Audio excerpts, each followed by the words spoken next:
questions I'm going to start with, and then we'll go around the room and hopefully everybody will participate.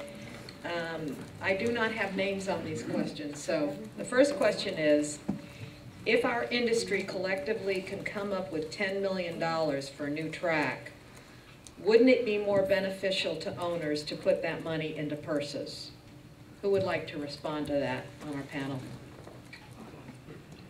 The question was whether the money would have been the $10 million. If we had $10 million. Well, I guess the question is whether you knew what you were putting in was a safe racetrack. Here is a number that I think everybody should look at. When I said about 3% of the horses, we lose 3% of our horses a month. We have, what, about 3,000 horses in training now in Southern California. 3% of that's 90 a month are gone. Even if you look at the average price of a yearling, which is roughly $50,000, 50,000 times 90 is what, $4.5 million a month? So you're going to pay for that track pretty quick if you can put a safer track in. The problem is, I don't think anybody really, we didn't know what we were doing when we put the synthetic tracks in. But the fact is, if you could do something to save horses' lives, to get one more start, if you get one more start a year out of a horse, that is like adding about 400 or 500 horses into the inventory. So if you can make racing safer, whatever, whether it's dirt, whether it's synthetic, whether it's a change in some policy, it's worth it.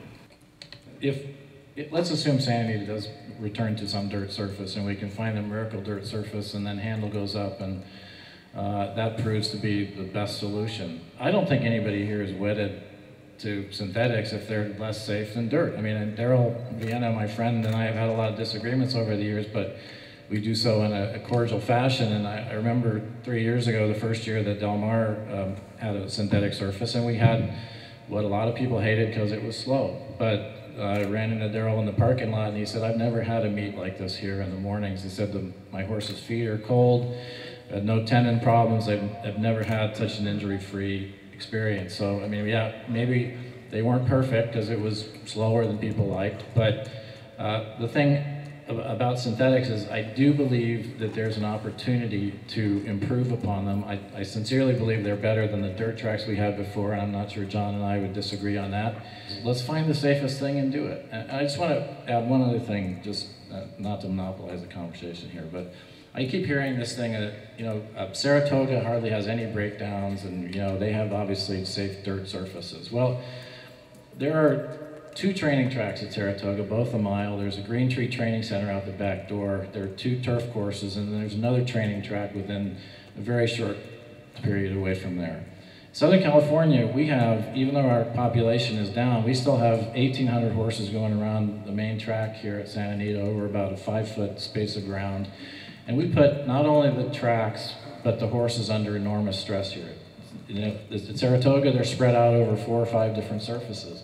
And that makes a big difference. There are 13 different tracks at NYRA tracks. It's a luxury that unfortunately we don't have. If I had, you know, 40, 50 million to spend all over again, maybe I would say, let's buy San Larry Ray Downs and put in a training center with 4 or 5 different training tracks and do it differently from that perspective. You know, if that's a better answer than what we have, let's talk about it. You know, there's nothing off the table.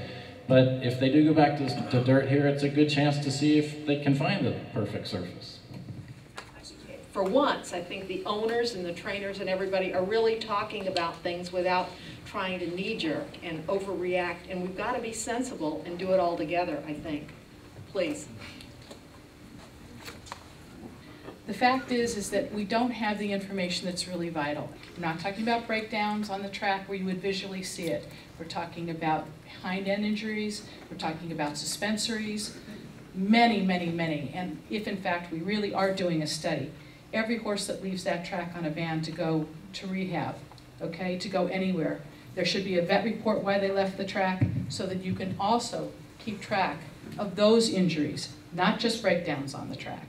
We're actually doing an inquiry with Equibase that has all the records about what horses started and worked at various racetracks and training centers around the country. I mean, every single horse that's listed. And so we've been trying to design a inventory review methodology with them so that we can see exactly what you're asking for. Now, it doesn't go to the diagnostics, so but that may be another inquiry that we could have follow-up with owners and trainers about exactly what happens to horses. So I guess my invitation is if you guys have feedback on data or information that you'd like to see us gather, whether it's TOC or CTT, you know, we'd be happy to work with you to try and find that and answer these questions. Those are all very valid questions, and I think the other side of it is we need to get honest answers, because as we all know, a lot of people don't want to discuss exactly what the condition of horses is, whether they're on the backstretch or heading on a van off to somewhere else. And you know, some good reasons for that and some bad reasons, but we need, you know, we need more information. Like you're right on that. Let me answer very quickly on that. The reason we look at fatalities, California has 1846.5, and we have good historical data. But as I said in my quick presentation, Dr. Blea, Dr. McElraith, and myself have a grant from Grayson Jockey Club Research Foundation. Dolly Green and the Equine Foundation has put together a program. It'll eventually be able to mesh with Equine Injury Database. And we have about 50% of the veterinarians participating in that. We've had some trainers that haven't wanted their veterinarians to participate in this, and the horses are all anonymous.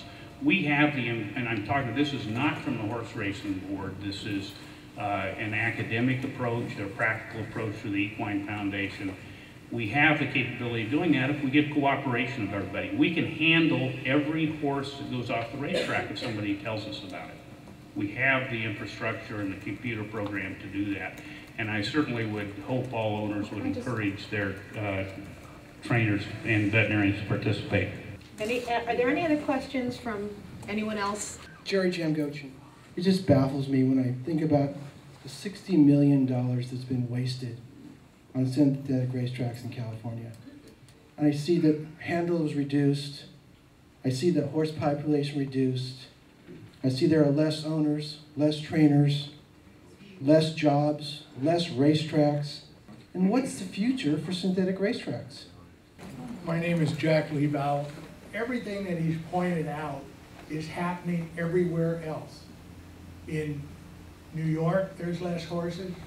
Kentucky has cut back to 4 days a week. I just don't see why all this is the problem of the synthetic tracks. To blame all the ills now on the synthetic tracks when the same things are happening across the country and where there are dirt tracks, I don't know whether that's fair. Hi, I'm Jerry Moss. I'm an owner, breeder, cheerleader. Anyway, I just wish we got over this subject. It's a very divisive one. It doesn't unite our country in a certain way in racing. I think California can be the center of racing, and hopefully these horses can adjust because they're the ones we need to protect. Thank you. Well, I want to thank everybody. I think this was very helpful and very informative, and I want to assure everybody that the TOC and the CTT and the vets and everyone, we are really working together to try to come up with some of the solutions to our problems, and let's all keep going, and God bless California. Thank you.